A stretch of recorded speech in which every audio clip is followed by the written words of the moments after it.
himself getting passed by multiple cars, as I mentioned earlier on, so knew off in a very precarious situation, but he often finds himself in these places. He doesn't qualify as well as he races.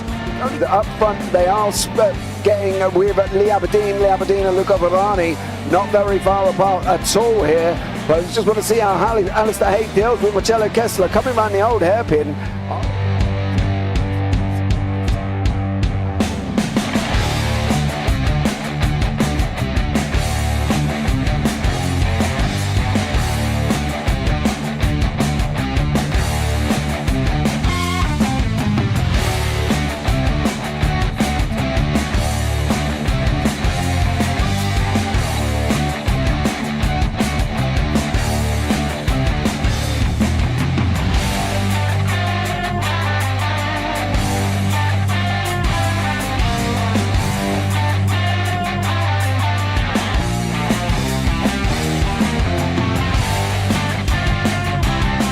I would say it's not the best decision they've ever made, just not having done that under the safety car, really. Yeah, they're taking their pit stop strategies from Ferrari lately or something. What's going on? In turn one, just too much gas on them, too much feet on the round pedal, and unfortunately he's dropped him all the way down the order. But Philip Hammer is out in front by an 8.91 seconds.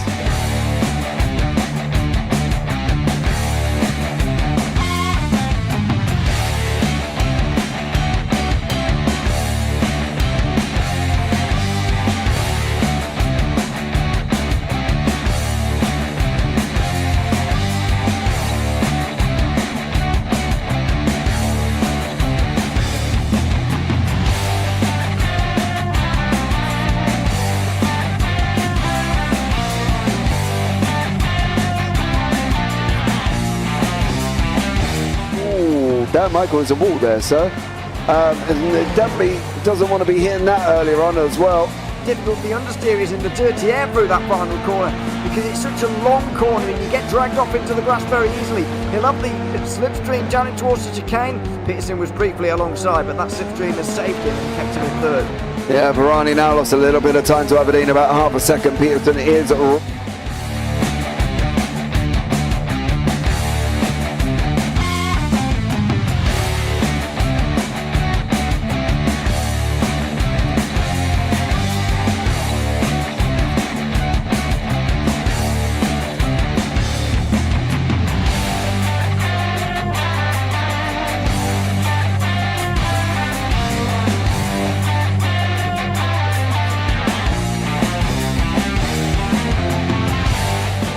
Pike's pushed Morton forward up ahead. He's got out of line. It's now Pike going to have a go at Werrell. Don't push him off. He's in the championship fight. Jack Werrell chasing down Carl Jacklin. Further down, Rob Williams and Chris Barnes. Sensational run outside line now though for the heavy braking zone. Around the outside goes the Audi R8. Look how much Miller's caught back into play. Exactly. Miller's still start trouble. He's left on second and change. All of a sudden Miller's back in play.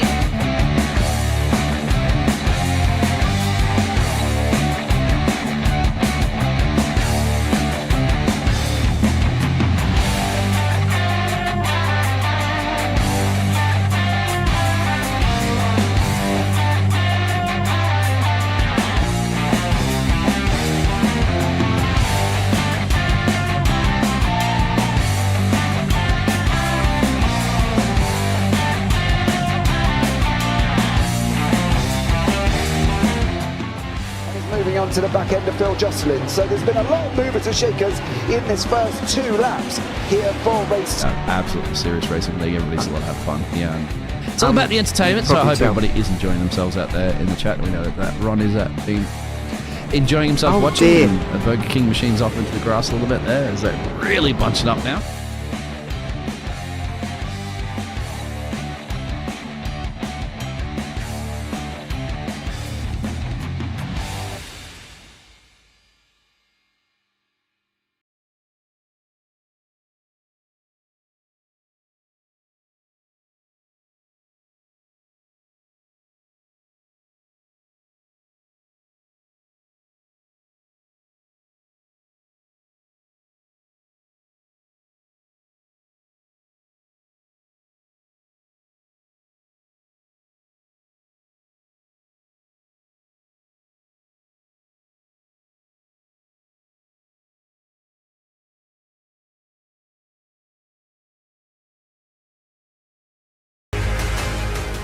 Does he have it? Medeiros is going to get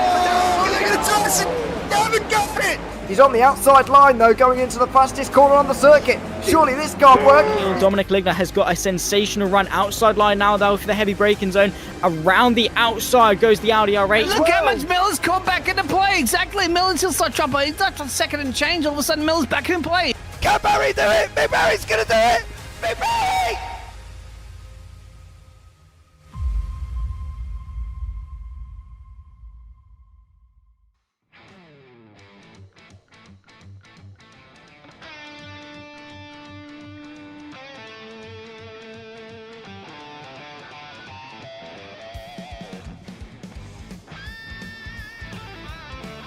As we all recover from eating too much turkey and chocolate and drinking too much wine and beer, the JPB NASCAR lads and lassies took to the track on December 27th with full bellies to tackle the tri-oval of Daytona. It did not start well for James Parfitt, who had wheel issues before qualifying and started the race 3 laps down. But due to cautions and lucky dogs, he battles his way back to 10th overall and finished on the lead lap. The race start was led by the American contingency of Mike Weeder and Ryan Hyatt, who locked out the front row and came into the race to show the Europeans how NASCAR is really done. However, that was not the positions they finished in, as it was Michael Seal of the UK and Thor Tullow of Japan, who took the 1-2 with Jordan Wenzel being the only American in the top 3. The action was frantic, and with cautions aplenty. The action was everywhere. With 3 wides and sloppy driving from some of the field, the total cautions for the evening was 9. It was Arthur Thurtle who looked a shoe-in for the win until a gentle nudge up the backside by the 89 of Kim Bjorklund on lap 41 ended his chances. The race had its first caution on lap 2 as Paul LeMay checked up, which caused a chain of events for the drivers of Torbjorn Meile, Callan Bartlett and Brandon McLaughlin, who definitely came of the worst of the bunch as spinning to the infield and then being punted by Chris Max Davies led to both men in the pits. The next caution due to Damijan Horvatin, shall we say, trying to see what Ewan Stitchbury was wearing as underpants and sending the poor man into Mark Hutchison, who was minding his own business on the outside, and then got taken out by a fast-flying Ewan, which sent both drivers into the wall. Was this setting the precedent for the evening? Absolutely. There was many more cautions to come, and one happening on lap 15, where Dan Lewis hit the wall after slight contact with Brandon McLaughlin. Led to contact with Chris Max Davies, who, let's face it, after being involved in 2 incidents already. We were surprised he carried on, but he did, finishing the race in 26th place. There were more cautions to come, and them happening on lap 22, lap 26, lap 31, being the lap of the big one, with no fewer than 18 cars who were involved. This one was huge. Lap 48 provided us the next one, then more ensued on lap 53, lap 55. And with the race ending on lap 61, it was Michael Seal for the win. That concludes the action from Daytona for the JPB Fun Race.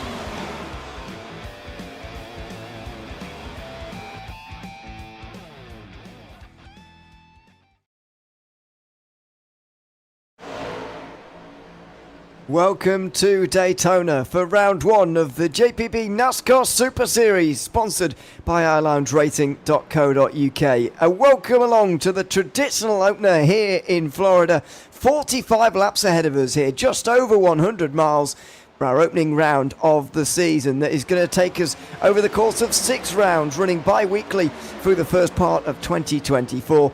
Starting at a Superspeedway track at Daytona and ending at a Superspeedway of Talladega in about 12 weeks' time. Welcome along to JPB's YouTube channel once again. My name is Ewan O'Leary alongside Dean Biggles here for the season. Good to have you alongside me for this one, Biggles. We're under the lights at Daytona. We're at the traditional opener for a NASCAR series. It's the NASCAR Super Series, 6 rounds, starting here with 45 laps here tonight. And I'm very much looking forward to getting this new season underway. Yes, Ewan, welcome, of course, to Daytona.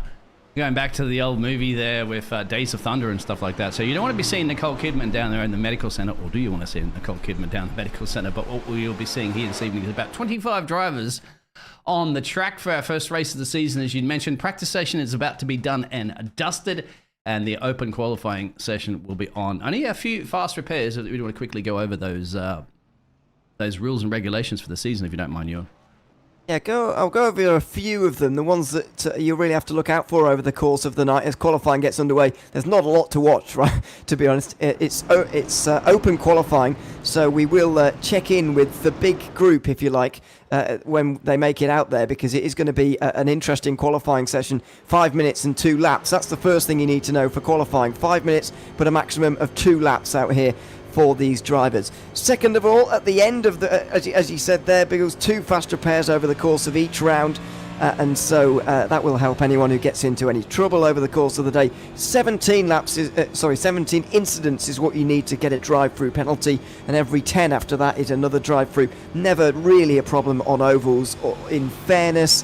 Other rules to look out for: 3 attempts at a green-white checkers. So if we do get to the end of the race and we're under caution, we'll get 3 attempts at a 2-lap green flag run to the line.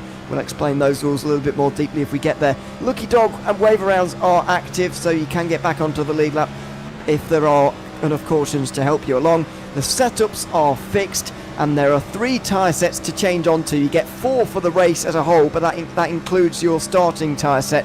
You can make 3 pit stops onto tyres over the course of the race. So they're the main rules to look out for.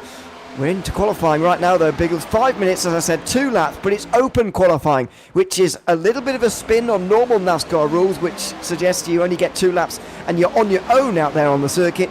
You're not on your own in this session, and it means you can draft even in qualifying. And that's what they're doing currently right now. As you can see, we're on board with Carl, and you can see the 3 cars just up the road from him. Look at those track dots. Everybody's out, of course. You want to get out as quickly as possible. Only 3 minutes and change to get it done, which means you've got a handful of laps.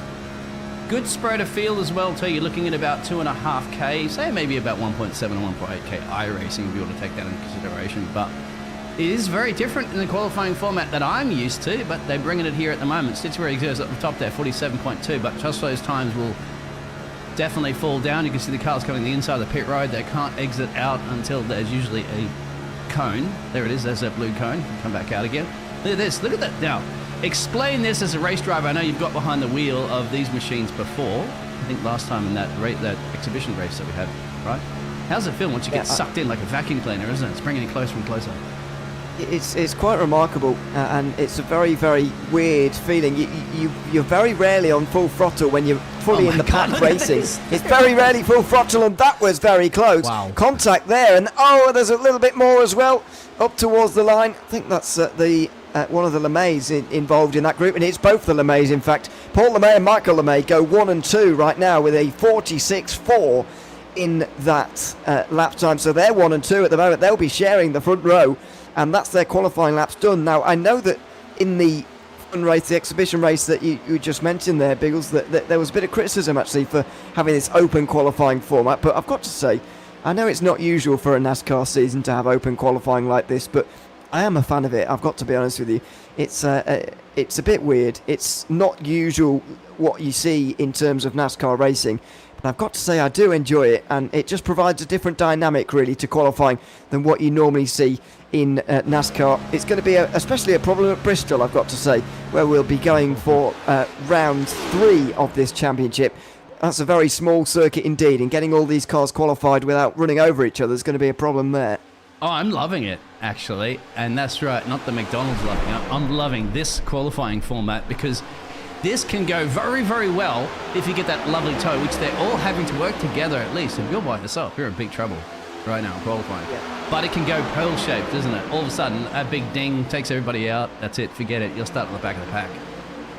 Yeah, so who is actually still on laps here? Not very many. I think there's just a bit of practice for pack racing going on here at the moment, as you can see on your screen. These guys are just making their way down towards NASCAR 3 and 4 right now. It's Kev Eilert just dropping to the back of the group here in the 111.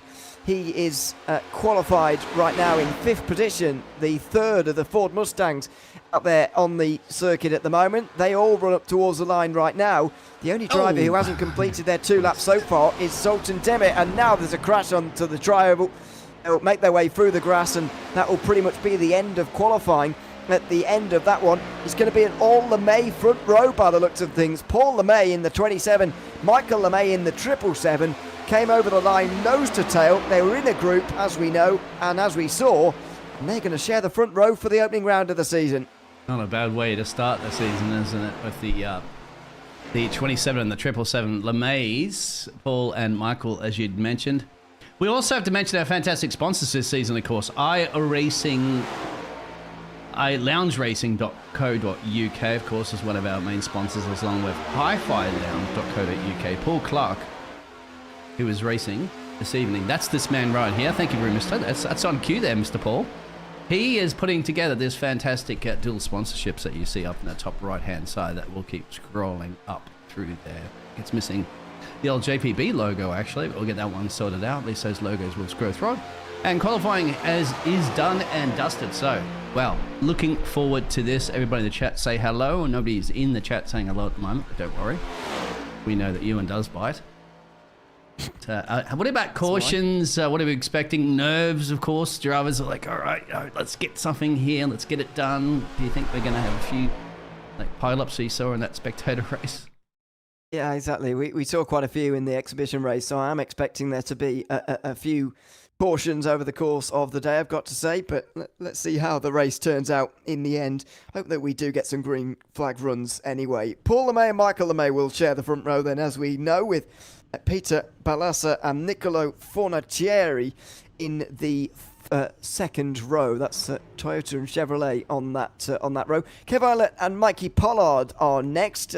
Lining up on the inside next will be Ewan Stitchbury and David Veg in 8th place. Then it will be Kyler Leo Ivanov, who I think it was him who suggested that or dared everybody to let him win, so that because he said if I win I'll eat a whole onion, uncooked raw onion. So everyone's hoping he wins secretly. Ryan Hyatt is outside, or just inside the top 10, I should say. Paul Hurley just misses out on that top 10 with Jamie Bird. That's the outside of the 6th row.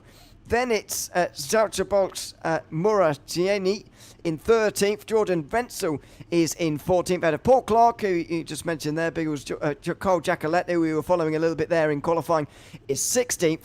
Chorboin Mel is in 17th, ahead of his countryman Vegard Olsen Lear. Tim Perry and Chris Max Davies round out the top 20, with Adri Garcia in 21st. Tolo from Japan is in 22nd, and of Sergio De La Cruz, it's Robert Woodward, who's in 24th position, and Zoltan Dem is in 25th, the final of our drivers lined up here this evening for the first round of the JPB Nascar Super Series. As you mentioned there, Biggles, a quick plug to our sponsors here. Make sure you go and check them out. It's hifilounge.co.uk or indeed iLoungeRacing.co.uk. Check them out, and a big thanks to them for sponsoring the JPB Super Series for 2024. 45 laps then here at Biggles tonight at Daytona. 112.5 miles with the possible extension of 3 green-white checkers, of course. It's going to be very interesting to see whether this is a bit of a cleaner and greener race than what we saw in the exhibition you just referenced 2 weeks ago. Stack 'em, rack 'em, and pack 'em. Yes. As you said, cleaner and greener. Well, you've got all the puns coming thick and fast at the moment here. Well, not just the puns, the saying, of course. Shake 'em and bake 'em, of course, when it comes to a NASCAR. We've all seen that movie as well. LeMays, look at those two at the moment. You can't miss the 777 and the 27 machine. Similar paint schemes out there.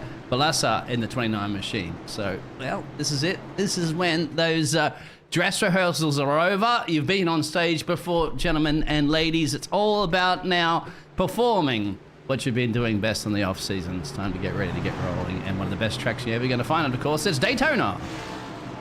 Yes, it's time to go racing for the first time in the JPB NASCAR Super Series, sponsored by iLoungeRacing.co.uk and HiFiLounge.co.uk as well.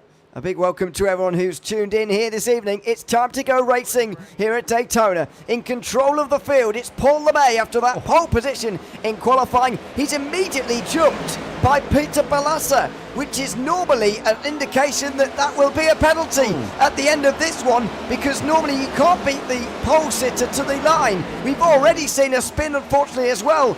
In the inside row, involved in that one was Nicolo Forniciari, who's dropped already to the back of the field, but because he was below the apron, we stay green. It's a very interesting start indeed, a messy start to the season here at Daytona. Look at the speed difference of 23 coming right through the middle at the moment. Wow, and that's going to cause a massive pile-up, and there it is. I knew that something was brewing. You saw that immediately. 23 is going to get involved with 24. Peter, yeah, that's going to be very interesting about that one, isn't it? As you said, like, caught the LeMay brothers sleeping on that one, or was it a jump in the gun scenario? Well, we're going to have to go back and have a look at our replays. Of course, first of all, we're going to go back and have a look at our replay of that actual incident there, and this was on our first lap, of course. This is the one that didn't cause a caution, so there it is there. Yeah, it's the 20 car just in the middle, and just comes down on the 111, I think it was, of Kev Eilert, but though I couldn't be sure. And then we've got the second incident, of course, on the back straight, and Forniciari will be very pleased to see this because of he needs to get back in the pack. Michael LeMay up involved in the 777, but it's the 23 who was steaming through the middle initially. Yeah. The 23 car currently being driven by Jamie Bird, by the way.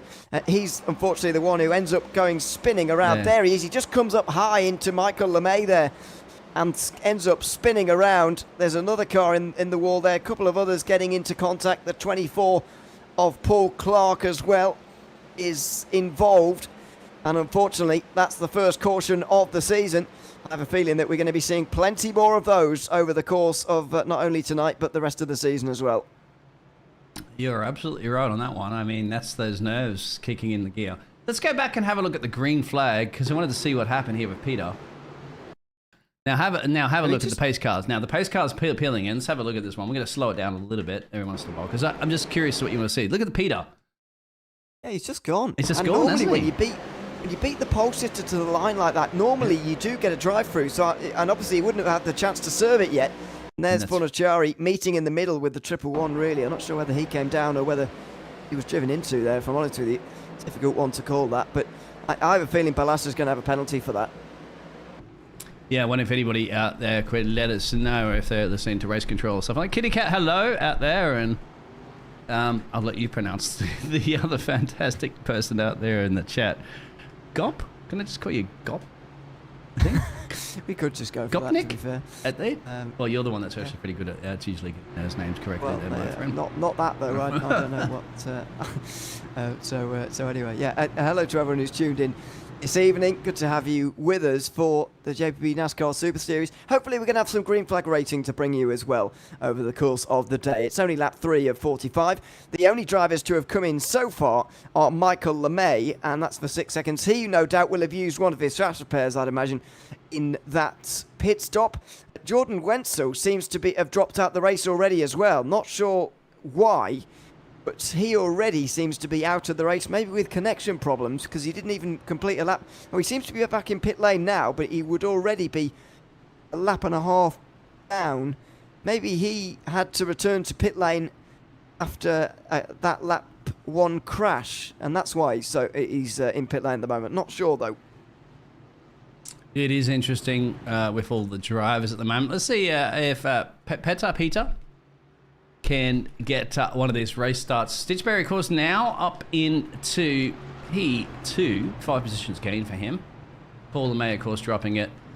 Big problem, of course, for Paul is that the other LeMay, which is currently all the way down. There's Michael, of course, for the 777 machine. And Jordan Wenzel did get out just in time, so he will be 2 laps down now. He will not get the lucky dog this time around, but if there's 2 cautions in the race and he is the first car 1 lap down, then he will get the lucky dog. That's just to explain what it is, in case you've not been with us for NASCAR racing in the past. On JPB, we do plenty of it. The lucky dog is it gives a lap back to the first car that is 1 lap down in the field, and that's sort of helps to keep everyone close and everyone on the lead lap again for the remainder or the end of the race. We're still single file at the moment, by the way. Not sure whether we're going to have single file restarts or double file. Normally it's double file, of course, but everyone seems to be remaining single file. Yeah, for now. We got Kitty Cat at the message out there at the moment that the leader's supposed to start in the start zone, but it looks like he failed to do, which means that the third place guy has every right to pass him. I take that with a grain of salt. Thank you very much for that, Kitty Cat. Good point. But that is a good point. However, that's sort of, in my head, that's sort of two rules sort of coming head to head with one another, if you like, because that is true. And thanks for reminding me of that rule, actually. I had forgotten about that. There is a restart zone that we can maybe...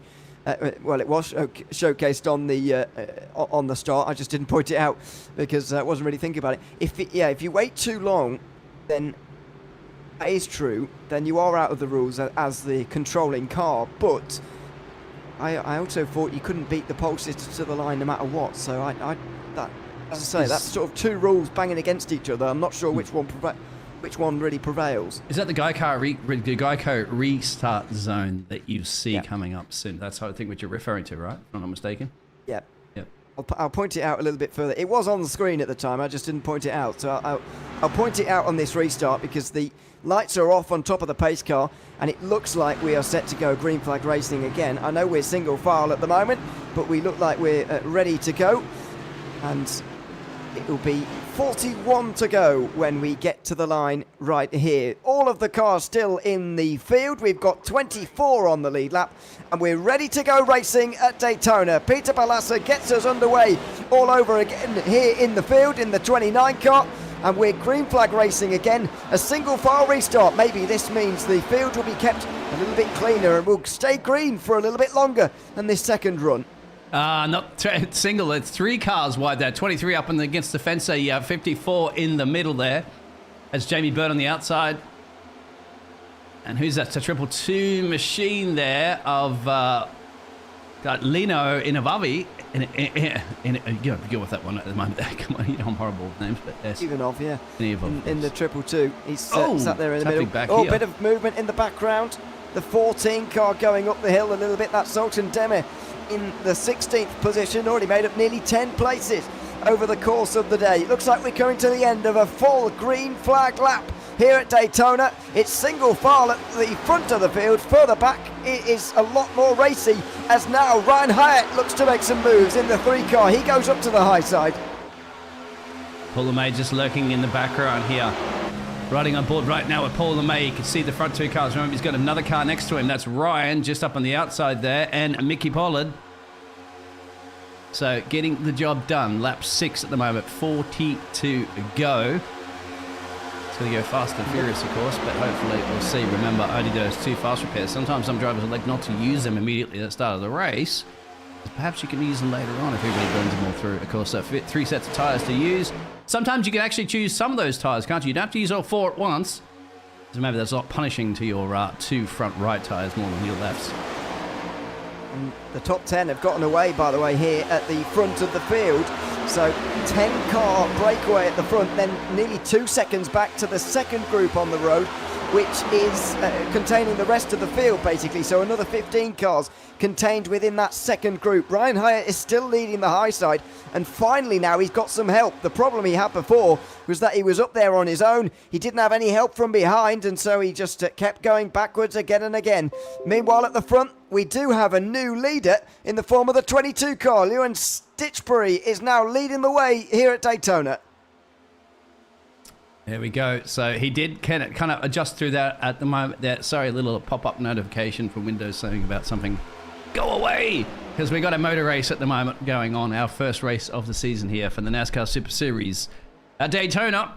Sponsored by, of course, iloungeracing.uk.co.uk. Sorry, and I think that one, because that's obviously... Where is that man currently at the moment on that one? We'll go back to that a little bit further. That's actually... No. He's leading the second group, actually, leading the second at the moment. Group, He's 11th place in the 24 car. Yeah, there's Paul. And there's all sorts going on back here, by the way. This is why the split has formed, if you like.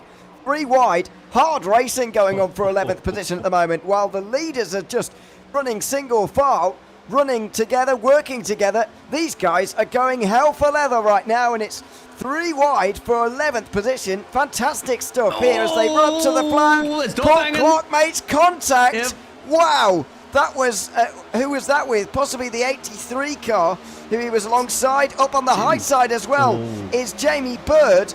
This is quite nerve-wracking stuff to watch at the moment. Jamie Bird will get his nose ahead now and almost be clear. And the 83 of Perry still in the middle, still not quite clear yet. We're not 3 wide any longer, thank goodness for that. But look at the gap that's increasing to those in front. These are 6.5 seconds off the lead now. Yeah, at the moment, anybody that's going to go running up the road there, look at that, is going to be in big trouble. There you go, Tim. If you don't get a push from behind, now finally he is going to get a push from behind, because you saw that just before the 18. You've got to get the pack. It's pack racing for a reason. You can see the 2 packs on your track map at the moment. Oh, and stuck in the middle is Jamie Bird. No, he's not going to get up high just in front of Violet there. So he'll be okay through the travel. We're completing lap 10 right now, by the way. This is, so far, a nice green flag run, and we're homing in on a quarter distance already. Nearly 25 miles completed here at Daytona, and it's Stitchbury in the 22 still leading the way, and it's as you were in the front group. Paul LeMay, Ryan, everybody is getting it all done here at the moment. We're going to go on board and have a look. This is what it feels like driving around Daytona in the number 70, it's a 73 machine at Pollard. Just listen to it purr. Just a little bit of lifting, of course. You're in 5th gear. And then you'll have to lift a lot more, as you know, Ewan, when you start getting into that dirty, well, not the dirty air, of course, but sucking into the vacuum of the car. He's got the 3 on the outside. He's got to break away, but the 3 on the outside, remember, needs a tow from somebody. You can get a little suck into the wall, and it could get a little bit of who was that, Peter? It could. That's interesting if we're going to be playing that card game at the moment there in Daytona. Load your cards down and wait till the river appears. The river, of course, in this case would be Mr. Barney waving the flag at the end. It looks like we're seeing Jacqueline just a little bit closer to Hyatt. So while you do need that tow as well, but if you're the leading car, you need to be pushed from behind. And that's what we're seeing with the 3 and the 03 at the moment. Jacqueline is right behind Ryan Hyatt on the high side right now through here at Daytona. 11 laps now completed here on the racetrack. About 13 miles completed, and Hyatt still battling for 3rd position right now with LeMay. That's Paul LeMay, who's fighting with him in the 27 there. Meanwhile, further back, by the way, we've seen Chubon Mela in the pit lane for over a minute, unfortunately for him. He has lost the draft now of everybody. He's only just coming out of the pit lane. Not sure whether he's been forced into pit lane or whether something other than that went wrong, but unfortunately for him, he's now down in last position, and it's still Jordan Wenzel, the first car 1 lap down at the 24th position in the group. He's somewhere in this group, by the way, in the second one on the road. And this is the second pack. Can you believe how much of those packs are actually formed? Look at the gap that's forming between them. It's going to cross the line for them to start lap 13. 33 to go. Good racing. Let's not jinx it. Let's not, let's not cast and curse it, even though, as we all know, that cast and cursing, as Zachary would say, it doesn't exist. But, at this point, it's almost impossible not to cast and curse somebody, isn't it? Because everybody in your picture at the moment could essentially make a mistake here. But they're not. They are not. So the important thing is we're getting some good green flag racing, which also means how's that going to pan out for pit stops? Because they ain't got enough gasoline. Those tyres ain't going to go all the way.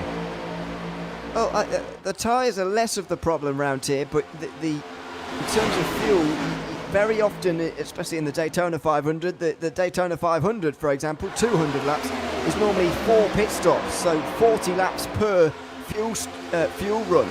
And as you can see here, we're just over that 40 lap limit, as Ryan Hyatt did briefly get down there to the low side for 3rd place. He's now been surpassed by Balassa, who is ahead of him. Decollette now 2nd position. It looks like that high side is completely stalled out, but Ryan Hyatt is still looking to use it. He's trying it. He can get a side draft from the 27, 29 machine at the moment there, but you can see he's getting left for dry. He needs the 73 machine behind there, a Pollard, to give him a bit of a push. Because that'll actually help Pollard get some positions on the outside line there as well, too. But every single time you see Ryan give that one a bit of a battle. He just scrubs the speed off. It doesn't. Oh, into the fence. He's door banged into the fence, into the barrier, actually. But he's okay. He'll survive a little bit. In fact, if anything, actually might give him a little bit of a tow. Tucks in behind the 29. And now he's on the low side again. So Hyatt, nothing gained, nothing lost there for the 3 car. And he's driving in line with the rest of them. Now Balassa goes up to the high side, looking for the lead again. He led early on, of course, in the 29, and now he's going back to the front, up on the high side. Peter Balassa will go to the front in the 29. He'll swoop down low. He'll ditch Ryan Hyatt, interestingly there, in favour of the 22 on the low side. Hyatt has got reinforcements with the 73 of Pollard coming up, and here comes Ryan Hyatt now in the 3 car. Up towards the line at Daytona. We're a third of the way through this race, and it's Ryan Hyatt who's now leading the way up on the high side. Now that's how the gamble's paid off, hasn't it, for the 3 machine? But he's going to need to tow from behind. He can't get that tie and dry. He's getting it. He's getting it. That's what they're taking it. That's a 73 machine. That's when you get your non-teammates, essentially, in a day. Everybody's a non-teammate. Everybody has to work together. When you're pack racing like this, you can see the pack on there. They're actually going to start catching that 25 machine at a rapid pace, too, as well. So you got, I don't know about going 2 abreast. That 73 machine up the road there. Sorry, the 25 machine. That's there he is right there. He's going to be caught and caught and caught. So he's going to have to either go right up on the inside line there or tuck up against the fence, and to see how this pack's going to handle that one.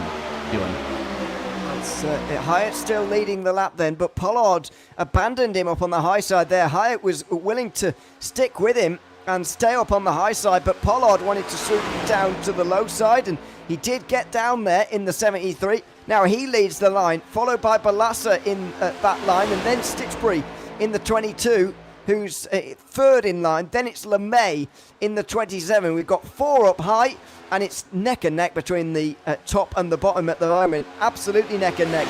6 versus 4, but the high side is still going pretty well at the moment. It's Hurley now who's pushing Ryan Hyatt in the 3. Yeah, there it is.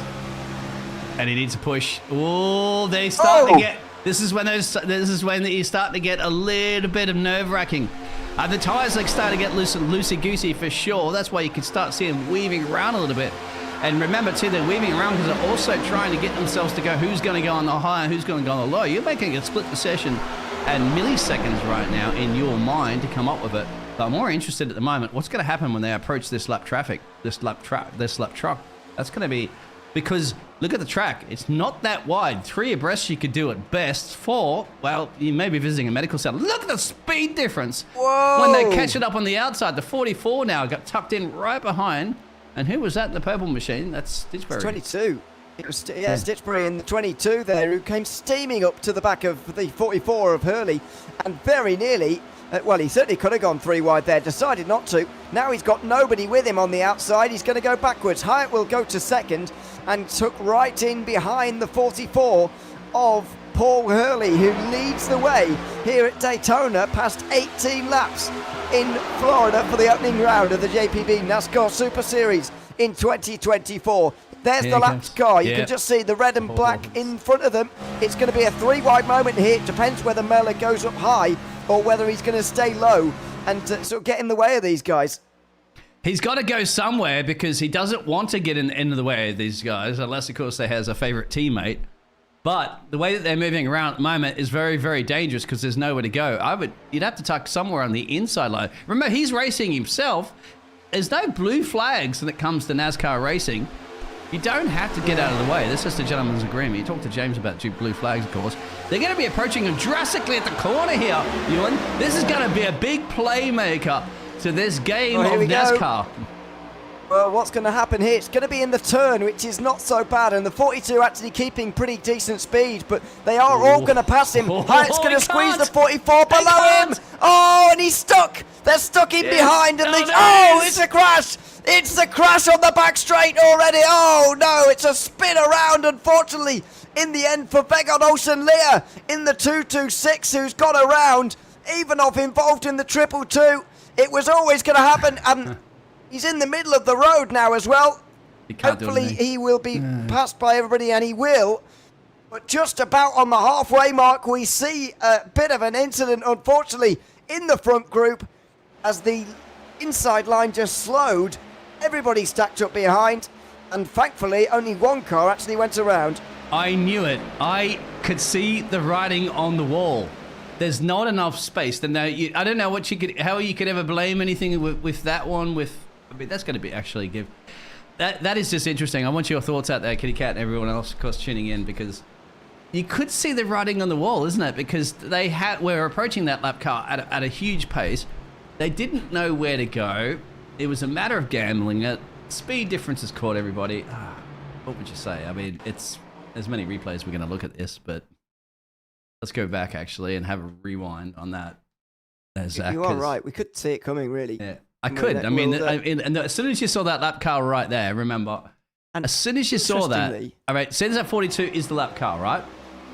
Yeah. So interestingly go as ahead well, and explain this one. It's on the outside where it all happens. So it's the 29 that drives into Ivanov. Sorry, not Ivanov, but the 226. As far as I can see, it's a bit of a stack up on that inside. But there's Ivanov's there in the 222. He's trying to skip around. The 29 is already there. Maybe he adjusts as a result, but he just drives straight into the 226. They go into the bottom lane, making contact with, I believe, the 22 and the 73 of Pollard, and the 22 of Stitchbury, of course, and the rest of them have to go and dive and avoid. Now, pit stops are underway here. Pit lane is open, but we've got some no-stoppers here. 7 drivers have decided to stay out on the circuit. In fact, 8 drivers have decided to stay out on the circuit. The first off pit lane is going to be the 22 of Stitchbury. As you might expect, he was quite up towards the front anyway. It's just a little bit of fuel to get you to the end of the race, because this race is slightly longer than a fuel run can be here at Daytona. Well, you take tyres too. They're going to make a difference. They will make a difference. Now, they're going to give you a lot more confidence to go right up close to that fence on the marbles there and not have to worry about it getting too dirty out there and all those problems. So I've seen it before, even though, I'm relatively new to casting. Well, let's say probably got at least, say, 3-4 months under my belt right now of NASCAR racing. So I should be getting there at the moment. I should be getting to out of the novice and into the intermediate level of commentating. But yeah, tires still always make a difference. They always make a difference. You know that for a fact, the many races that you've commentated before there and even driven. So this is the first. Michael LeMay is the first with the fresh boots, the first of the pit stops, although he did box on lap 2, sorry. It's Stitchbury, really. 20, so he's got the fresh boots right now. Okay. The gas definitely to go to the end, you'd mentioned, because there's only 24 to go. Yeah, definitely. It'll be about 20 really after, well, probably about 20, yeah, give or take. So, let's see how that's going to pan out. The rest of the field behind them have boxed. They're all on 21. They all boxed on lap 21. It's the only thing, it's Michael LeMay might be left for dead here at the moment too, whether he had the field too to fuel up that 777 machine to go to the end will be interesting. And of course, the rest of the pack from P1 to P7 have not visited pit road one time during this race. No, they haven't. We are going to see a wave around here for the 42, by the way. He's leading the field around, but he's 3 laps down at the moment. There he is at Chorboin Mele, and there he goes past the pace truck. He will now be 2 laps down, and also the first car 1 lap down, because Jordan Wenzel also got his lap back there and was able to come into the pit lane, so he can go to the end. He's got new tyres on. He's 24th. He's back on the lead lap again. It shows the advantage of being in the lucky dog position, having the lucky dog as well, because you can get right back into contention. And wasn't Torbjorn this driver the one that was actually getting caught by the pack before? Yeah, it was Torbjorn Mele who was the car we were talking about involved. Yeah. There you have it. Yeah. Anyway, we got some information out there from Kitty Cat. If you'd like to read that for us there, please. Updated. Yeah, some opinions coming in about the last crash. The lap car doesn't have to get out of the way, but should do. That's the gentleman's agreement you were talking about earlier on with regards to getting out of the way. So. But where would he go? That's the thing, because you can't go to the high fence, because in the inside, you can get punished, can't you, from going too much on the inside? The outside is generally sort of accepted as the place to be in terms of being lapped, especially when it's sort of single file running. I know that's not what we saw there, but especially when it's single file running, if you don't go up high, then it is especially frowned upon. But I think there, it's it's difficult to know where to go because there's 2 lanes being used. It's going to be a 3-wide moment however you do it. But yeah, generally you do see a gentleman's agreement that cars will go up to the high line. Yeah, and also, well, we know 3 abreast is very, very difficult here at this point. They're going to go 2. They are going to go 2 abreast, obviously, as that pace car light's going to be off. Barney should be waving that flag in a second there. Yeah, he will. Geico Recart Zone is right there. There's Barney waving the green flag. 23 to go with 22 almost. Let's go racing, Ewan. 22 to go. We're racing again at Daytona. Paul LeMay gets us underway, and the 27 of this got already. There's someone in the wall. It's a double file restart on this occasion, by the way, and it's Sultan Demi in the wall in the 14 car. Offered the restart, but we stay green. Yeah, green, green, green. They're going to ignore that one at the moment, which they should, because we want to go green flag racing a little bit more. I don't want to be stopping and starting every 5 seconds, because there's fantastic racing going on at the back of the field here. We may see 4. We may see 4. We don't want to see 4. 3 at best if you're lucky. But there it is again. There's Ryan. So Ryan making a move. There's the 29 at the back there before this. Stitchberry, remember, all these drivers were leading the race earlier. Peter was back there. But Paul LeMay is the more importantly leading this one. But it's just because the drivers at the moment that did not take those pit stops, like this driver here, Garcia, is he getting eaten alive at all with the fuel, whatever situation? No, he seems to be hanging in quite well. Remember, he's not made a pit stop. All the top 4 have not made a pit stop. Tim Perry at the moment, 83 machine, looking to bring to the pole. 17 positions gained with 21 to go. Yeah, he's gained the most out of anybody here today. We've seen Nicolo Forniciari, unfortunately, lose the most today. He's down 17 in 21st position here at Daytona at the moment. 20 to go when we get to the line. The front 4 have made a bit of a break for it, but Ryan Hyatt has brought the groups back together, and he's up on the high line once again. He's up on the outside as he so often is, but he's just not got the help that he needs. Yeah, he didn't have that last time, remember, but when it came push come to shove and it came closer and closer, he did.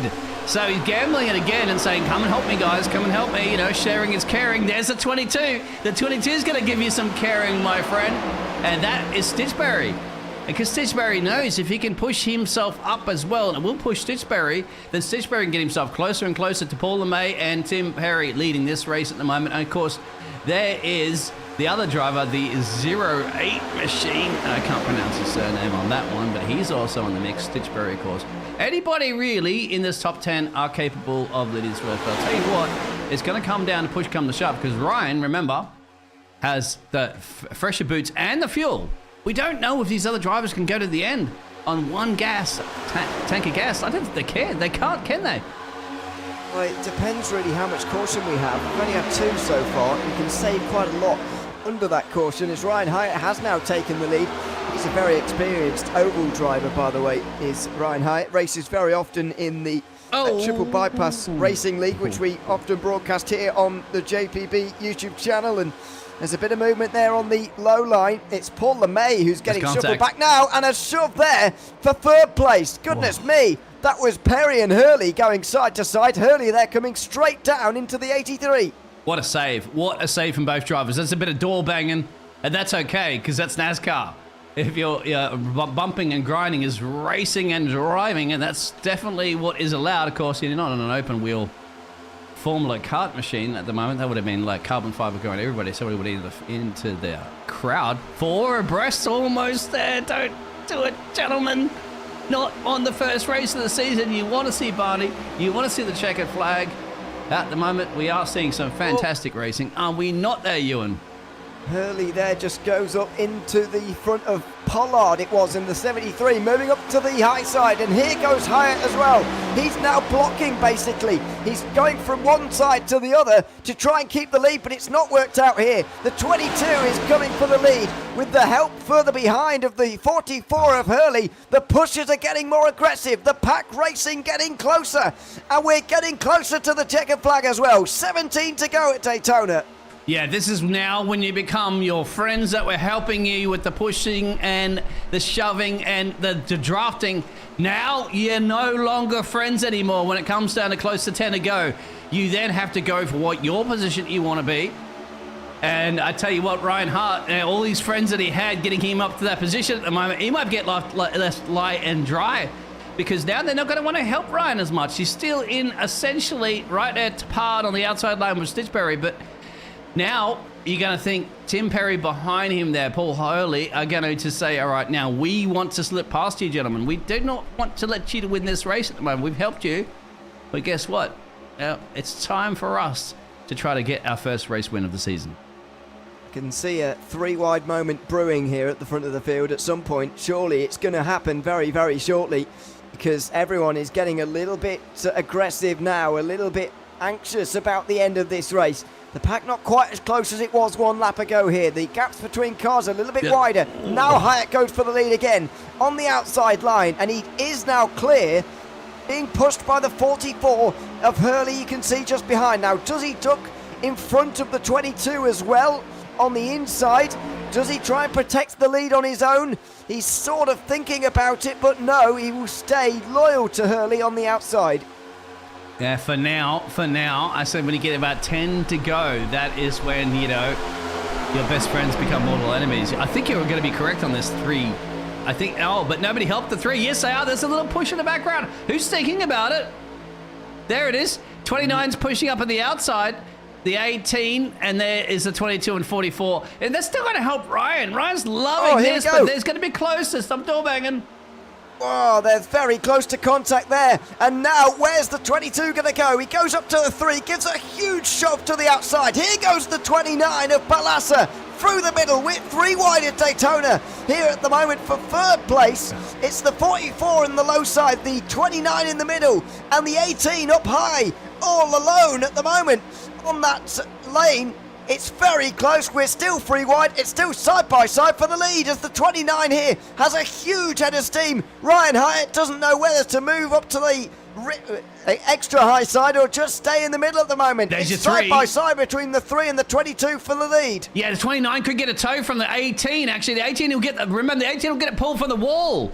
If anything, you get sucked into that wall, it gives you a little bit of butt. There's a little bit of door banging between them. 29's now going to left for dry a little bit there. If you can hold on tight, that'll bring the 73 on the inside apron. But the top 3 are pushing, and it's pushing Ryan, who was leading this race, back to P4 perhaps. On the inside, if Tom Perry can stick his nose up in the inside, we have a caution in the back. Caution's out. And the caution is out with 13 to go. It will be at the line. Not sure what's happened. It's not involving the leaders. Wow. It is somewhere else around the racetrack. But with 13 to go, the yellow flag waves again. Still 24 on the lead lap, by the way. We will see the 42 of Torborn Merle on the with a lap back. This is the car that was taken out for the caution, unfortunately, the 226. And, this is quite a big one, actually. It's a second 3-wide moment that developed sort of through turn 3. I'll see who it is going to the inside there, but they've made contact with Vegard Olsen Lear. And that's gone straight in to the rest of the field. And thankfully, it's not taken out many cars, actually. That could have been a lot worse. Yeah, you're right, actually. I was going to say, because he straightened it up with the fence, at that point, everybody's just going to have to keep pointing in the right direction. They do go on, and that is probably one of the best saves I've ever seen. Good on you, the 226 machine there. That could, and in fact, he should still be back in it because I believe nobody's going to go down the pit road on that. It's probably drivable, and you want to be drivable at least a 13 to go. You don't go pit road right now; you're in big trouble. You want to bring it home. I think well, I suppose he's 17th at the moment. I'd be tempted to come in if I was him, actually. He's not too close to the front of the field. Probably has a fast repair remaining, so if there's any damage that you certainly will feel it around here, you might as well come and get it fixed. The 29 is in. Balassa clearly thinks, well, he didn't need to. He already boxed. No, he didn't. I don't understand that. He was one of those who did come in, though, wasn't he? You're right. So Balassa's in, and we've got a few further back in the pit lane as well, which is a bit more understandable. The likes of Michael LeMay, who might not have been able to make it. He only pitted last on lap 2. Paul Jacquelet and Zoltan Demmer. Demmer in the 14 actually has some damage after he was involved in that crash through the tri-oval when we went back green again, so he's probably got damage to repair. Other than that, the others were at the back of the field anyway, so thought we might as well grab some tyres for the last laps of the race. There goes the 42, by the way, of Tourborn Mele for another lap back. He'll now just be 1 lap down, hoping for one more caution to get himself back onto the lead lap.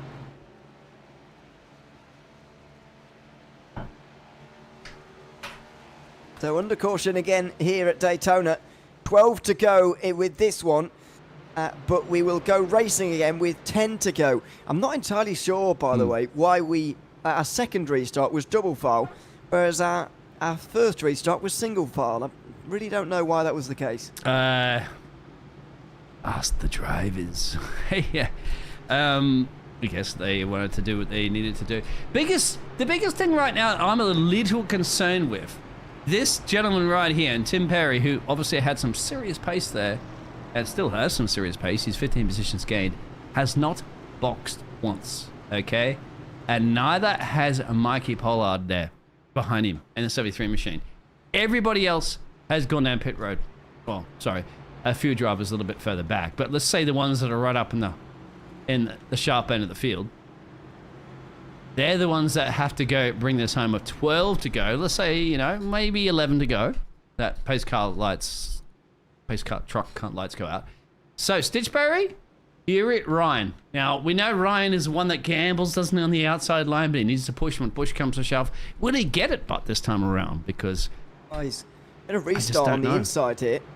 As far as I'm aware, he's going to restart on the inside, which is going to make life a bit more tricky for him. So they will go double file again for this restart. So I think they were meant to go double file that first restart as well, but they were just single file. It was probably a good idea though, so early on, to get us underway again single file, so that we could get a nice restart and get a long green flag run, which is what we got for that second green flag run. Now though, the intensity is ramped up. There's only 10 laps to go now, and this is going to be a very, very exciting run to the flag. They're going to say they could run out of gas here at the moment. As Ethan Smith says, they're going to run out of gas. Oh, you don't want to be running out of gas towards the end of the line. And then again, 11 to go, 10 to go. Will they lift and coast? I think it's very close whether you make it or not, because first of all, running here green at Daytona, you're not on full throttle all the time, and there's been 3 cautions now. Can they make it or not? I think at this stage in the race, if they knew they couldn't make it, then they would have come in under that last caution. Surely they know that they can make it to the flag. Well, only time will tell at the moment whether they will. Stitchberry in the 22 machine can lead this one from the 44 machine of Paul on the outside there. Ryan, as I'm picking, well, I'm not picking Ryan to be a favourite, but I'm giving it to Ryan to those gambles that he's done. And if anything, fingers crossed, really, for both Mikey and Tim running in 4th and 5th position at the moment there. That's the 83 and the 73. 3 is my favourite number, and there's 3 drivers with 3 in it, P3, P4, P5. So let's see. I'm hoping they get to the end. I'm hoping they get to the end, because it's going to produce some fantastic racing. Otherwise, they're out of gas. How slow are they going to drop through the field? It's going to be like, you know, passing an 80-year-old grandma on a highway, on a freeway. Here we go. Let's go racing. Green, green, green. And for the first race of the season, over to you, Ewan. Is the Geico restart zone, and we're racing again at Daytona. 10 to go, and there's already 3 wide in the background. It's Ewan Stitchberry at the front of the field in the 22. Ryan Hyatt very close behind, pushing very well. It's Hurley and Perry on the outside, and the 44 and the 83. It's basically a 2-up sprint at the moment at the front of the field. Not much time remaining in this race, but the outside is going to need a lot more help than that if they're going to win from here. You're going to be a little bit of pushing and shoving and bumping, so it's going to be left to dry there. Paul leading this race at the moment, 22 on the outside. Who's gambling on the 83? There it is. So that's Tim. Ryan still tucked up on the inside there. He wants that race win. He's smelling blood at Daytona. You don't want to be smelling that much blood. Just a bit of gasoline, perhaps, on the outside. There it is. So they're still hanging in there. Tim's still hanging in there. We hope he's got enough gas there. 73 machine there. Challenge for the lead still. Stitchberry going on the outside. Is he going to help? Yes, he is. Ryan still on the inside, giving a bit of a push, come to shove. They get left for high for dry. Really? Can they do it? 83's trying to push big time there. Goes up high. Oh! And up higher goes Stitchbury. Who is Perry going to follow? It's the 3 car, pushed by the 83. And now he's pushing his way to the front. Perry in the middle, and there's a caution out on the racetrack. The 3 of Ryan Hyatt will be leading the way. Unfortunately, in the second half of the field, a lot of cars have been taken out. And we'll go back and have a look at that one. Was it Carl that went off track there on that? I think there was a lot of action, of course, there always is. It's always jam-packed, and we'll get that one. So what has happened here? It's back here, isn't it? It's literally at the back. Yeah, the very back, all the way back here. Oh, it is. Oh dear, that was a bit careless for that's everybody. around Michael LeMay as well, too. Remember that, put that puppy right up at the front, and then bingo, there's the rest of the field. So it's Paul, so it is Michael LeMay in the 777. Involved. The 42 of Turbo Mele is not involved, but he was around the place. Yeah. He is now on the lead lap, or will get the lucky dog, so we'll be back on the lead lap again. Will he? So that's good. It's good news for him. Paul Jacquelet unfortunately found himself off in the grass though, and there he is in the 03, and the 23 as well was spun around. That's Jamie Bird involved in an incident. Unfortunately, the 14 goes smashing into. It was Paul LeMay involved. So excuse me. So getting the LeMays mixed up, it was Paul LeMay who was initially involved, and 23 as well, and that explains why Zoltan Demme came into the pit lane immediately there. He will have to start from the very tail of the longest line for this restart. However, he does get his car repaired at least, and he's back out on the circuit, still on the lead lap, which is is the main thing.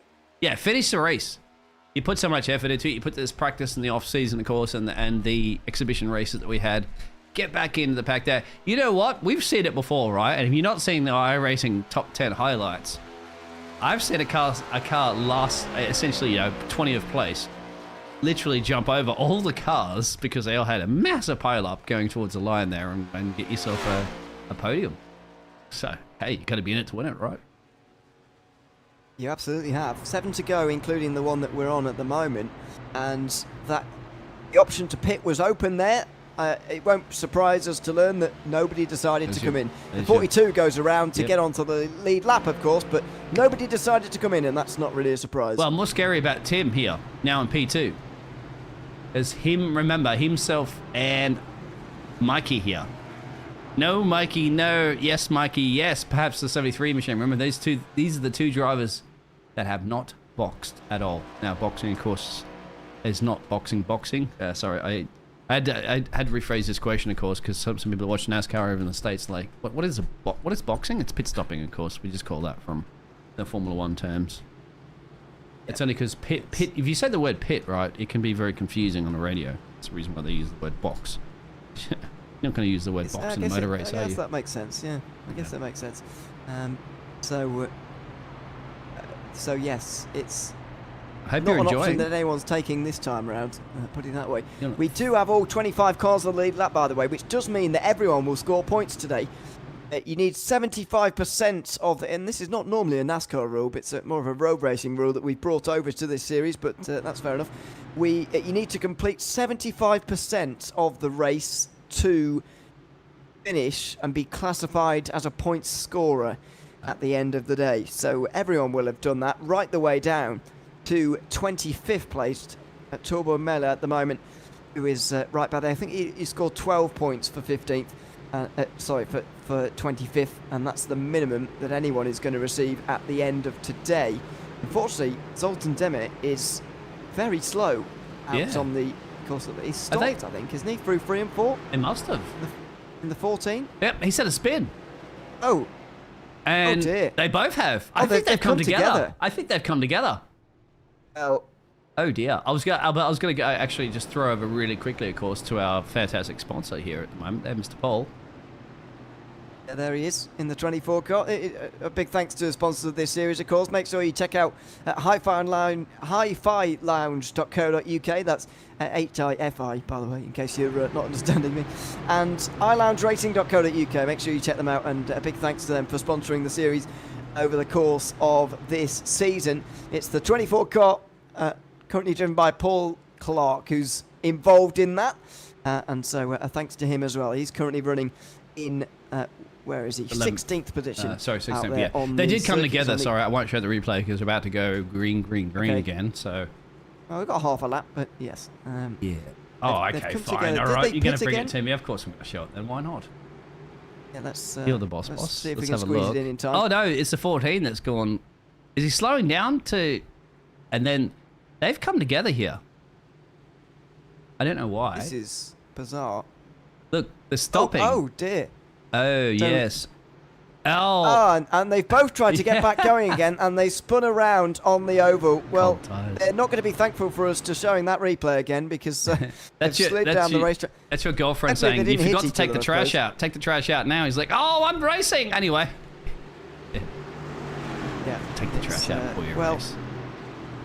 Anyway, they're back towards the pack again, and they are ready to go again. We're going to have 5 to go when we get here to the tri-oval again. We're ready to go racing for what will hopefully be the final time at the end of this 4th caution of the race. Into the Geico restart zone we go. Ryan Hyatt gets us underway. We're racing again at Daytona. 5 to go with the green flag in the air. Up on the high side, it's Perry, who hasn't pitted all day. He's now got no help up on that high line. Come on, Perry, get in there, son. 4th gear at the moment, getting a little tow there from the 3 machine. That's Ryan blocking, and Ryan's taking the high line. So we'll allow Stitchberry to sneak it up on the inside, getting pushed from the 44. They're getting a loosey-goosey at the moment. Come on, gentlemen, bring it home here for the first race this evening. 5 to go.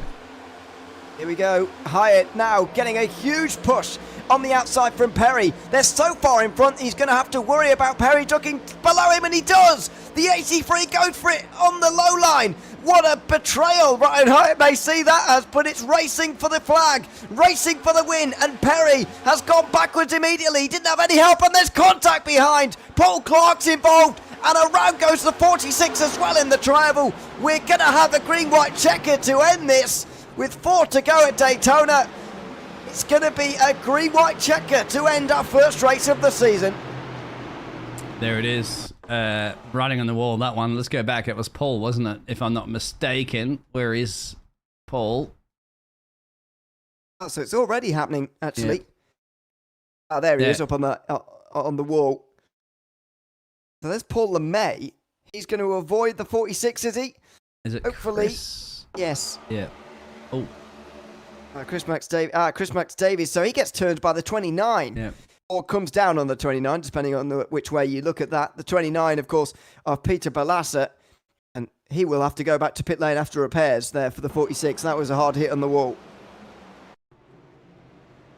Oh, and there's Garcia already had damage on Adri Garcia. So he must have been the one who was involved with Paul Clark up on the wall as well. I think it was, wasn't it? Oh, it was. There it is. That might have been a 3-wide moment gone wrong. And he gets swiped by Michael LeMay on the way past as well. So hopefully that's not more damage for him, because I think Michael LeMay might be out of fast repairs, actually, at the end of the day. But the pace truck picks the cars up again. Now that we've got a green-white checker, does this put the likes of Perry into fuel worries? Yes, I'm a little concerned about that. Let us know out there if you are race drivers. Well, he's not in. Because, I mean, the cautions, of course, means you just, like, it's right on board there. Is he going to be fuel saving here, right? I mean, he can, but he's also got to keep the pace up. It seems okay to just keeping those revs low there. He doesn't need to be rushing anything at the moment. He's, in fact, if anything, wanted to slow it down, but he's not, unfortunately, the one that's leading it. For him, it's Ryan. If I was Ryan, you want to be catching that pace truck as quickly as possible, doesn't you? You want to make sure that Tim's actually burning the gas as much as he can. It's only going to go as fast as it will, so you can't speed it up. Exactly. You can go side to side of the pace truck, I believe. Right up. Yeah, it doesn't speed up though. As far as I'm aware, I mean, I've not tried it, but as far as I'm aware, it doesn't speed him up any. We are going to have a green-white checker, by the way. Just to explain the rules and the format of that, we will have an extra 2 laps added, not to the end of the race, but from the start of the next green flag. So I reckon it will be 1 lap added to the race. So this will become a 46-lap race. Yes, sir. And what will happen is we'll see the green flag, and if we get to the white flag without seeing a caution, then the next flag will end the race. If we don't get to the white flag, so if there's a crash before the start-finish line again, then we will go under caution and we'll have a second green-white checkered attempt. We get 3 attempts at this green-white checkered format, so that will conclude today's race. It's going to be a 2-lap green flag run to the end, and that's confirmed now with this 5th caution of the day. I tell you what, look at this one. Sergio Martinez de la Cruz up 20 places at the moment. And on top of this one there, Ewan, he did make his pit stop on lap 21. So he has the gas and he has the tyres to go to the end. Tim, of course, we do know, I'm not 100% sure whether or not he can go to the end, but Tim Perry had not visited his pit crew. He said, no, I'm going to the end, gentlemen. And he is going to the end right now. He's committed to it. Ryan up 9 positions. We know Ryan's at number 3 pace is fast. Red is fast, right? So he could get this one, but he needs a little bit of a push. But he's not used to having the likes of Sergio here. Stitchbury, of course, is there. And there's also Jordan Wenzel for the Full Throttle Motorsports racing team there also into play. So anything can happen right now. Anything does happen in NASCAR, and it will happen perhaps here for the JPB NASCAR Super Series round 1. Pace car light should be off very soon, and we should go, as you said, green, white, checkered flag scenario very soon. Yeah, so that's why you see 3 to go up there again. Now, this is lap 44 of the race, but you can see 3 to go again up there on the timing tower. So this race will run to 46 laps as of right now, and hopefully no more. Hopefully this will be the last restart that we see of this race, and we can have an exciting run to the flag. It does look like it's going to be single file, though, for whatever reason. Maybe that will help a little bit in terms of getting us back to the finish line without seeing an incident. This means that the 3 car of Ryan Hyatt is certainly in pole position here to take this win. I think he could. I think he can. I think Ryan's always wanted that one from the start, doesn't he? He has, and Ryan's just placed that car at the right place at the right time. It's clever enough to be at the front of the pack. It's always, the best way to race in NASCAR is to be at the front, because you don't want to be in the mid pack there involved in incidents that happens. And if there's an incident at the start, at least, well, there's a good chance there's going to be a ton of cars taken out. 25 of them to be exact. We still have Mr. Garcia sitting down the pit road. I don't think he's going to get that car out in time. He may have just elected to retire that one, but 24 of those drivers will be competing. Yeah, you're right, by the way. Garcia has retired in 25th there, so he will score points for 25th, 12 of them, I believe, but that will be it for him here tonight. The lights are off on the top of the pace truck. It's going to be a single file restart to take us to the green here at Daytona. Into the restart zone goes Ryan Hyatt in control of the field, and we're racing again at Daytona. Green flag in the air, 2 to go, and the 3 car already with a big gap on the field. He got a huge launch, but now Perry's going to have to chase him down big time at the moment. Drop back a little bit is Sergio Martinez. So that's going to be a little bit of a problem for him. But now the challenge is on. Can Tim Perry, does he have enough gasoline to get it done here? He's only got 2 to go, essentially almost down the back straight right now. Look at this, the gap in the field already. 7 drivers are at the front right now contesting for the win. 8, excuse me. As we can see, Woodward latching onto them as well. Up to the high line goes Stitchbury in the 22. And Hyatt goes in the middle into a vacuum. Caution. There's a caution out on the Speedway again. Oh. We will not finish this race this time around. There's a crash on the back straight. It involves the 42 of Melee, unfortunately, who is back onto the lead lap, but he's spinning around. Zaboch Murtney is involved as well in the 02. Chris Max Davies is there in the the 46. There's the contact. Big contact in the back of the field. Yeah, but to go back and slow that one down and have a replay of it, because everything happens thick and fast at the moment. Where do you think the cause of that one is? That could be the push, isn't it? Between here. A 0.8, perhaps. It could be. Now, 29, I think, maybe gets involved here as well, up on, from the top side. But I think you're right. I think it's going to be the push from the 08 here. It's going to spin, I think it's the 14 around, into 3. He's looked to the inside. I'm not sure whether he's trying to pass or whether he's still pushing there, but you can't do that. Or you shouldn't do that, because this is what happens. Go straight up into the 42. The 111 had nowhere to go. The 20 gets involved. The 222 as well. That's at least 6 drivers involved in that crash. And they will have to come down pit lane for a fast repair. this time around, I would imagine, unless they're just coming up to pit lane right now, unless they're already into the pit lane, of course, like the 42 has already decided to come in. Maybe he's run out of fast repairs and is deciding he needs the extra lap or so to try and repair that car. Well, Ewan, how's this going to pan out right now? Because Tim Perry's got to be running on vapors. He's got to be, well, because this is now delaying it, and it's delaying it, where you don't want to go on a pit road. You don't. He's not the only one. Remember, Pollard here as well too. He's also on 0 stops. Remember, 0. I'll show you the little indicator on your screen at the moment. You can see that. Look at that. There's 2 drivers at the moment. You can see number 1 and number 5 in the positions. 0 one's pit stops.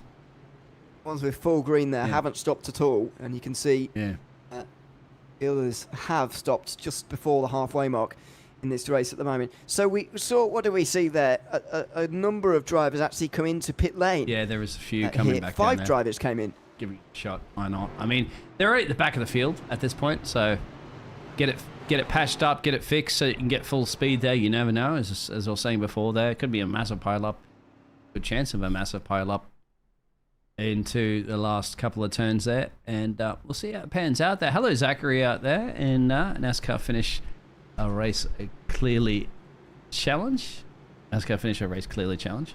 Zachary, where did you go to learning English at school? NASCAR Finish a Race Clearly Challenge? Just cleanly for me. Cleanly, yes. Yeah. It doesn't make any sense. It makes Does it? It sort of makes sense. Yeah, sorry. I went to Australian school. I think English school. What? I don't know if drivers will take offence to that. Probably not. But it is difficult to achieve. We've now gone 6 cautions for this race, which is currently running lap 47, and that is an average of one caution every less than 10 laps. Certainly, Tim's got to have enough gas, right? I mean, we can't show his gas tank. It's not going to show that. The fact that he's in 5th gear right now, coasting around, and he's clutching. Look at that, he's clutching. There he is. He's just pulled the clutch in there. He's clearly very low on fuel, is Tim Perry in the 83, because he's clutching around. He's accelerating slightly. You can see him getting closer to the pace truck, and now he's going to drop away just a little bit. You can see it over the line. He's clutching in, and he cannot be particularly in the green on fuel, but clearly thinks he can make it. Well, this is like, I mean, we've all had motor cars before, right? When you got your little needle and it's on empty, and you're like, how far can we go? How much can we get it done there? We're running on vapors at this point. He must be feeling it, but he cannot box. He cannot go to the pit road, of course. We knew that. He didn't go in there before. That's literally 18 positions up in this race at the moment. A chance to win it when you'll be plump last. Well, not plump last, but of course, right down the back of the field. You got to go for it. And if anything, a little bit of a tap, a little bit of a toe behind there, you'll see, because you remember, he could get a nice push across the line even. He could. Absolutely. Although if he starts spluttering in front of the field, then it's going to cause carnage, so I hope that doesn't happen. I wonder what we're going to see on this restart here. The second green-white checker attempt. Are we going to get to the checker flag this time? One person that's hoping is Tim. One person that's hoping it is Tim, because if we don't get it this time around, he is going to be in big trouble. You just saw the indication on that. And he's not the only one, remember. Mikey back here as well, 73 machine, he's also running on vapors. So everybody else, of course, have boxed back in lap 21. And we are through to go. So it'll be 2 to go at the line. 2 more attempts at this green-white checker as well. So if this one goes wrong, then there's one last attempt where the next flag will... the next yellow flag will end the race, and we will end under caution if it happens and we get to that point. Hopefully we will not need it, and as you said, one driver that is hoping that is the case is Tim Perry. 18 places gained so far today in the 83 after qualifying in 19th position. He is now at the front with the fastest car of the day so far and the most experienced driver in ovals, arguably. Ryan Hyatt in the 3 just behind. We get into the restart zone again for the end of the 6th caution in this race. We're racing again at Daytona with 2 laps to go. It's green-white checkered attempt number 2 with Perry leading the field back to green. Here, a sensation of speed is going to come into the digger right now. Full speed. Here it is on the outside and the inside. Bingo! Let's go racing. Right, Hart. going up in the highlight at the moment, number 7 at the moment there. And I'd have to say that Sergio Cruz... Oh no, he turns across Ryan Hyatt, and Sergio De La Cruz in the 7 has turned across the 3, and the caution is out again. The second green white checker attempt. Ryan Hyatt will be furious. He has run up front all day long. He'll now have to take a fast repair and start this last restart of the day from the back of the field. Oh, there it is. I wonder what Tim's going to be feeling, but that's going to be the biggest thing. What is Tim going to be feeling? Let's have a look. This is the second group. What's happening no, for these let's have a guys? look at the first group. Yep. Paul Clark. Yep. There's the 3 and the 7. We'll have to reverse this one to back a little bit. now, My apologies. Go, talk about it backward. Commentate it backward. Based on this first view here, I've got to say, we're going back right to the start here. Sergio De La Cruz jumps and turns straight across Ryan Hyatt here for me. I don't think there's any... Well, he should have just stayed in behind the 83 and continued to push him. I know he was going for the win, and he's aiming for that, of course, but the 3 is there. He's still alongside. He's still more than amply alongside. He tries to turn across him and go for the lead there and go for the win, does De La Cruz, but instead he sends himself and Ryan Hyatt straight into the wall. Stitchbury in the 22 actually gets a bit of it as well, by the way, and that is a real shame for Hyatt especially, who's run up front all day, but also De La Cruz, who had gained 20 places up to that point. Yeah, I think he wanted to push Tim. I think he wanted to give Tim a push to the win. That's what he should have done. Because remember, they were gaining, like there was about 20-something positions gained, and there it is. So he just a little bit on the outside, turns a 3 into the fence, and that's it after that. And who are the other key players that are out of that one? I think everybody was okay because they all took the inside line there. The cars are facing each other. Probably not the happiest of conversations between them.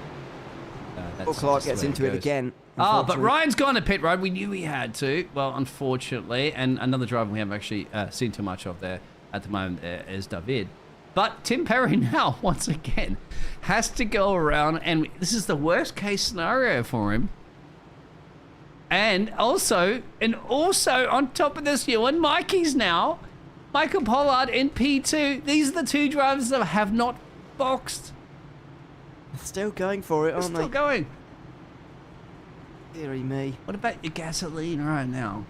You saw about this before. Let's have a look. We'll go back and riding on board. There's the clutching. Yeah, they're clutching in again. And by the way, this race will run 55 laps now as a result of this final green-white checker attempt. This race will run 55 laps, and that is a very, very long way to go on fuel. I can't believe he's going this long. Oh, there's your wave around at the moment. But yeah, no, this is the time to shine. Hey, wasn't NASCAR built around moonshine running back in the days, right? Yes, it was. All right. Well, if anything, right now, I hope you got a bottle of moonshine on the back of that vehicle there. Just slap it into the gas tank there and see if Mr. Perry can get it done. This is a historical reference, by the way, too, so I'm just making it up. Kitty cat out there, moment. You can read this one there if you want. Yeah, it's...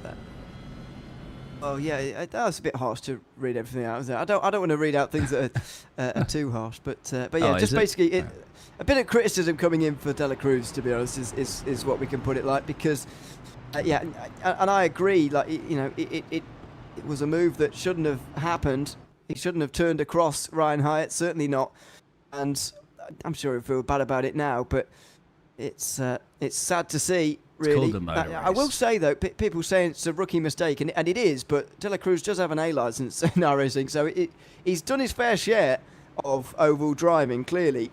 But, yeah, and remember that too. He also, there he is, De La Cruz. He made his way up from almost plump last to that 2nd or 3rd position during the whole race, being a clean, fantastic driver. So you cannot take away all those laps from that driver just because of one little perhaps, and that's caused a racing incident mistake. So remember that. You've had all those laps to do brilliant driving, and you only get there one place. And because we can't only show the camera at one place at one time when you do that, we don't see all those fantastic overtakes during all those restarts that we've had. 7th of them, so I would still be very, very proud of the number 7 machine of what they've done so far. Tim Perry leading.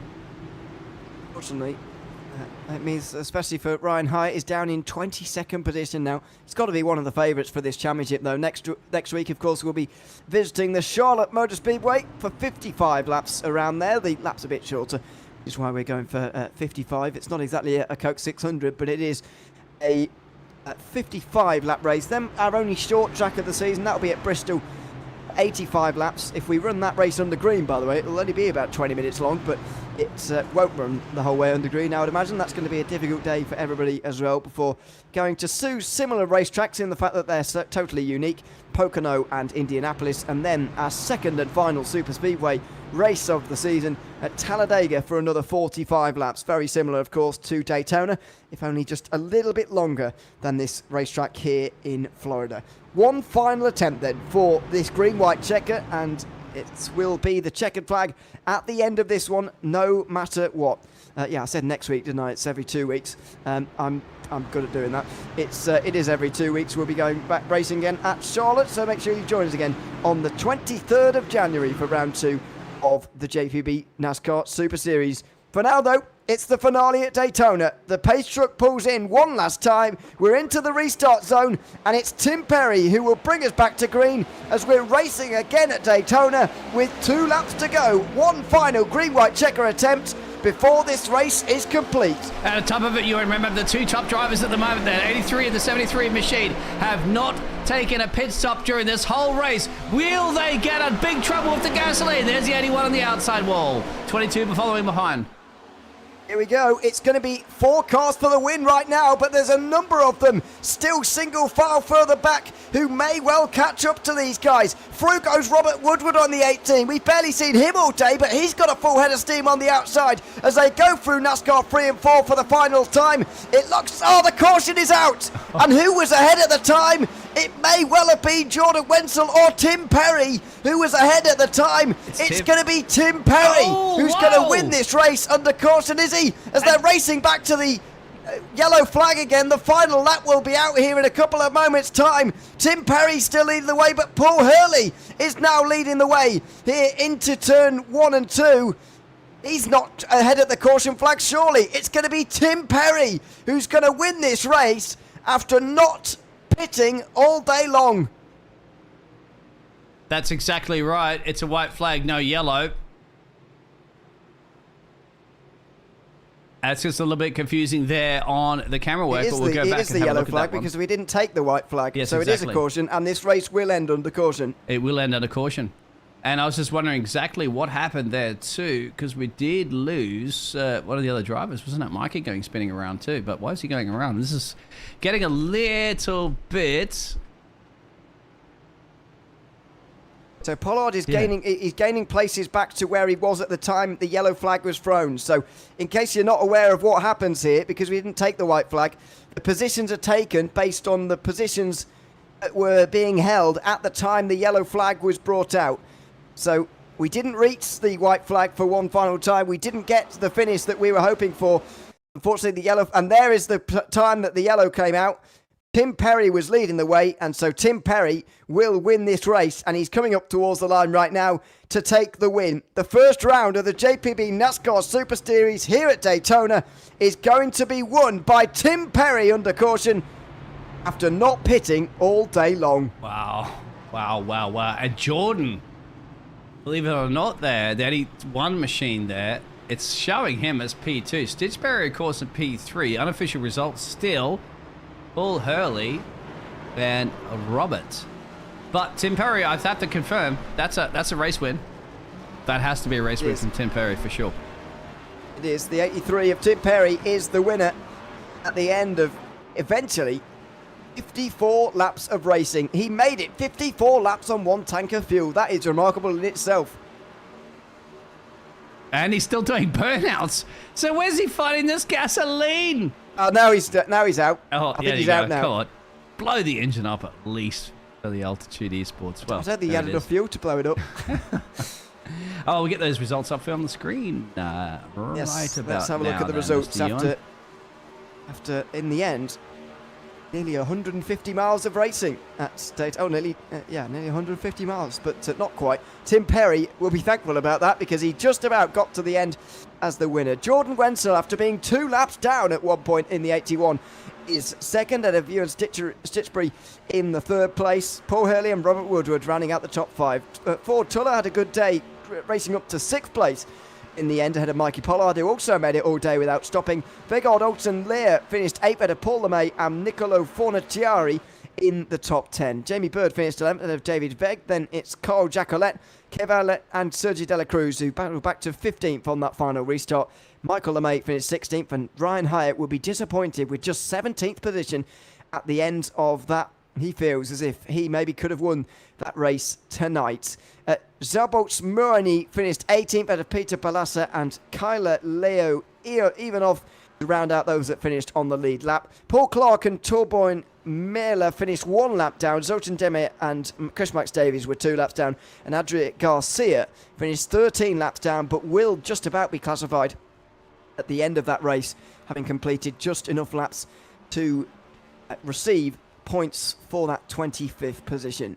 Well, that is just about going to do it for our race here this evening. It's been the opening round of the JPB NASCAR Super Series here tonight, Biggles, and I've got to say it was enjoyable when we were under green. We got some nice racing in the first 35 laps or so, but it unfortunately had a very stop-start end to that race. It was, but it tends to happen because the nerves are out there. Everybody wants to win. Of course, we have to fantastically thank our sponsors here for the iLounge racing experience there in the Hi-Fi Lounge. You're going to get all that information there. Click there to listen as well too for the Hi-Fi Lounge .co.uk, our fantastic sponsor, as we had mentioned a little bit earlier there as well, who ended up finishing Paul Clark in 21st place, unfortunately for Paul Clark. But hey, without Paul Clark, we wouldn't have the NASCAR Super Series, would we, Ewan? Absolutely. Thanks very much for joining us here this evening. Make sure you check out hifilounge.co.uk and iloungeracing.co.uk. A big thanks to those two for sponsoring this series and helping us to get this a working thing and into motion as it is now. It's been the first round of the NASCAR Super Series. We may be able to have a chat with some of those that finished well in the day. Paul Hurley is waiting for us at the moment. We'll ask him a couple of things because we are hoping to see Tim Perry here in a couple of moments' time, although he may not be able to. I can't drag people in this Discord, though, so I'm just going to have to patiently wait for someone to do it for me. Oh, let me try if we can do it there. I don't have the... Get it there, Paul. I can't either. Oh, rights. dear. Let's just jump down there. Neither of us had the rights. Let's jump down there. Okay. We're live at the moment there, gentlemen. We're jumping down into your room. We get Ewan in here in a second. Here we go. Ewan, go ahead. Hello, Paul. And Tim, actually. We'll ask you both a couple of questions before we get the stream complete. First to you, Tim, of course, as the race winner. Congratulations to you. Just how on earth did you make it 54 laps on fuel? What was it? What was that down to?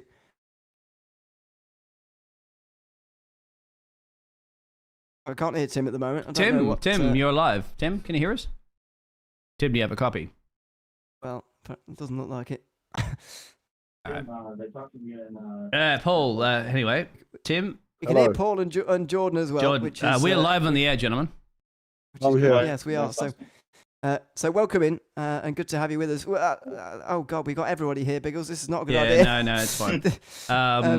I think we might just have to call this one later, unless the boss man can come in here and sort it out. We'll go back at the live booth.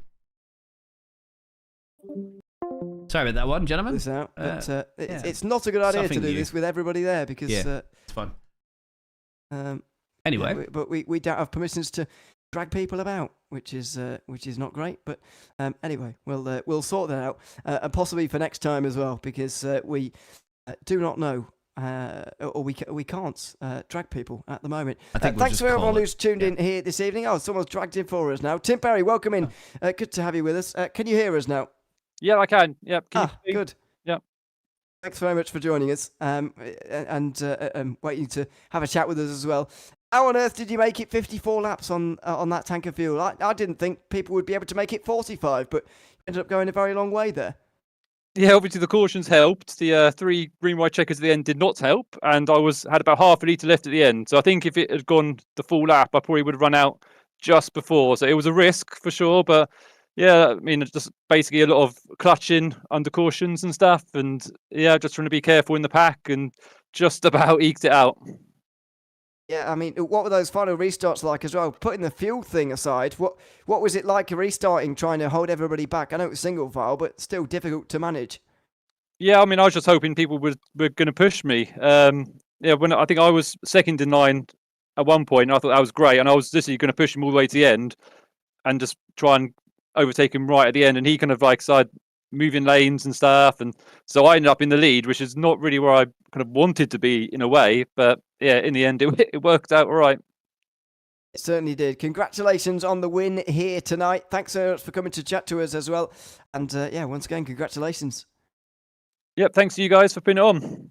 Thanks very much, Tim Perry, the winner of the race here tonight at Daytona. I can now finally drag people about, which is great news.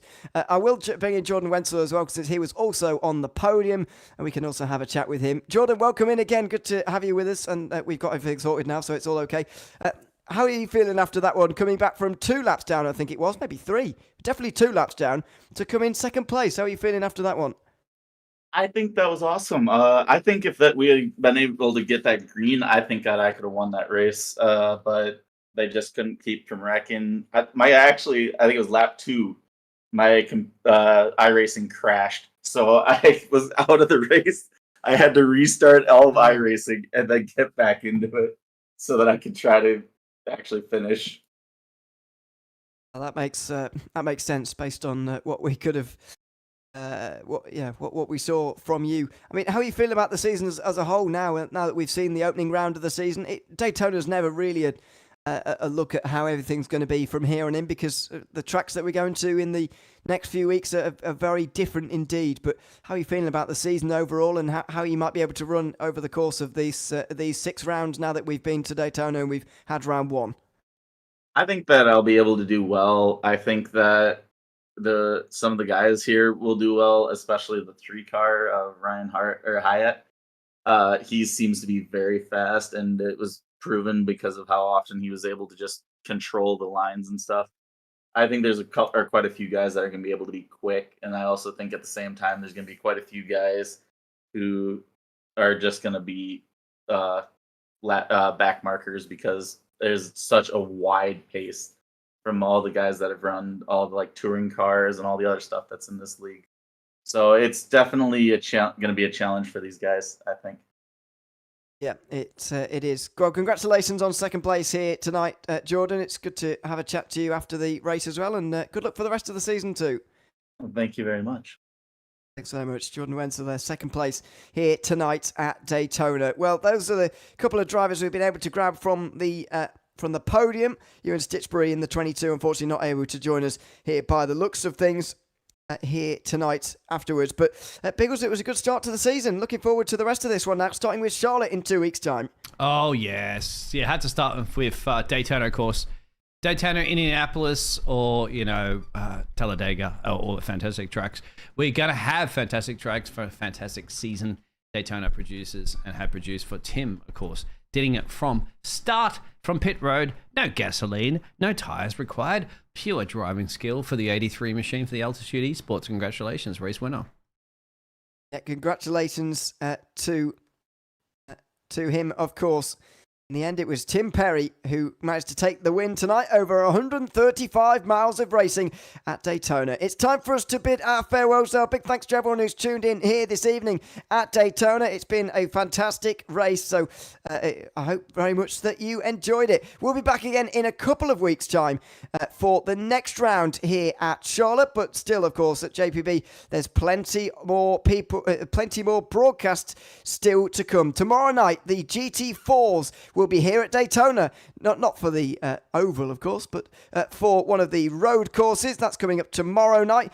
We'll have the Evolution Series for round 3 at Sebring on Thursday night. Also, Radical Race Series as well at Tsukuba. That's 2-in-1, with later on that same evening, the Triple Bypass Racing League will be at Charlotte. So if you want to get a bit of a preview as to what we're going to see in 2 weeks' time, then make sure you check that out at 2 a.m. UK time on Friday. That night, Friday night as well, we're going to have the TCRs from the Red Bull Ring at Triple Bypass Racing League. We'll be back that night as well with the Daytona Road Course on that occasion, multi-class GTP and GT3 racing before the iFormula F1 one second, I have opener to cut into you at in that Silverstone. because it ain't over until it's over. I think we have one more interview. Well, it depends who you want to chat to, really. I mean, Stitchbury is not there from the podium, but you can chat to someone else if you want to. Paul Hurley, we started trying to chat to... Oh, we've interrupted your conversation. Yeah, sorry, sorry Paul. about that. Go ahead, my friend. Put you up on the screen there. You got a copy there, Paul. Guys. Yeah, that was awesome. I have to say, that's the first oval race I've done in anger on a proper oval track, and yeah, it was amazing. I really, really enjoyed it. I need to apologise to the 73 car. I actually took him out at the death by accident. I didn't mean to take him out. I just tapped his rear quarter. But yeah, brilliant. I was running P1 at one point. I couldn't believe it. I don't know how to do ovals, but don't know. Whatever I was doing, it was working, and I really enjoyed it. So yeah, big shout out to JPB and the boys at JSR there. Thank you. Yeah, I really, really enjoyed it. Yeah, I mean, how much oval experience that you mentioned? You know, you don't have much oval experience, but just what sort of driving have you been able to do before this, and in sort of not necessarily for preparation, but just just generally in terms of what you've done in the past on iRacing? How much oval racing have you taken part in? Hardly any. I'm a rookie. I've done some of the free content stuff in them sort of things that look like a Beetle, them old things, and the stock car you get for nothing. So no, not a lot is the answer to that. But I got some good advice before from Jordan, which was try and hold your line, be predictable. And yeah, I got the restarts right, and just when there was a gap, I managed to tuck in and sort of weave my way through. Well, it worked out well for you, Paul. Congratulations on 4th place here tonight, and thanks for chatting to us as well. Yeah, thank you very much. Thanks so much. Paul Hurley there finished 4th today at Daytona. Able to chat to him as well. Now, we're going to go further back in the field to outside the top 10, and David Vegg, who's going to join us as well. Welcome in, David. Good to have you with us. 13th today at Daytona. How did you find the race over the course of what ended up being 54 laps today? How did you find it? I think Daytona... It was a usual Daytona race. It's always a bit of a gamble there. With the green-white checkered, I was really unlucky. I only had enough fuel for one, but we had 2 at the end. So yeah, it didn't work out. I also had some problems with the fast repair. I couldn't check it in time, so I lost 10 seconds in the pits. But in the end, it was fun. There were some wrecks, but it was quite clean. It was certainly entertaining. I mean, how are you feeling about the rest of the season now as a whole, now that you've seen this race at Daytona? I look forward to it, especially the intermediate and short ovals. I'm always a bit better on short ovals because I feel like my car control is good, so maybe with a bit less luck and a bit more reliance on the car control, I can do a bit more. Well, 4 weeks' time on the, 6th of February, we're going to Bristol. Certainly a short track that might well be to your liking. Hopefully we'll see you there. Congratulations on a good run here tonight at Daytona, David, and we'll look forward to seeing you for the rest of the season. Thank you. Thanks very much, David Vegg there, joining us after 13th place finish here tonight. And just behind him was Carl Jacquelet in 14th place at the end tonight. Good evening. Welcome to the booth. How did you find that run out there tonight? Yeah, I got up to second at one point. But then when I did a pit stop, I forgot to have my fast repair on, and I had a little bit of damage, and it just took too long. So I dropped a lot of places. I was down 23rd, but got back up to 13th, was it? So yeah, overall very happy indeed. I mean, what does this mean for the rest of the season for you now? How are you looking forward to it? Well, I tried to keep consistent. That is my goal. And where I finish at the end, who knows? But if I finish in the top third on every race, you're going to do reasonably well. because I think there'll be quite a mixed with attrition and crashes and things. So you're not going to have people winning every race. So just keep finishing at the top end, and you should get a reasonable result by the end. Yeah, let's hope so. Carl, thanks very much for coming to have a chat to us after tonight's racing, and we look forward to seeing you the rest of the season. Yeah, looking forward to it. Really enjoying it. Thanks very much. Carl Jackalette there joining us after 14th place finish at Daytona here tonight. Well, that is going to be it for tonight at the JPB Nascar Super Series. Thanks for everyone who's tuned in here this evening. Great to have you along. Hopefully you join us for the rest of the season as well. We'll be back at Charlotte in 2 weeks' time, but for now we'll bid our farewells. For myself, Ewan O'Leary and Team Biggles as well. Subscribe to the JPB YouTube channel for more, because we'll be back in a couple of weeks' time at Charlotte.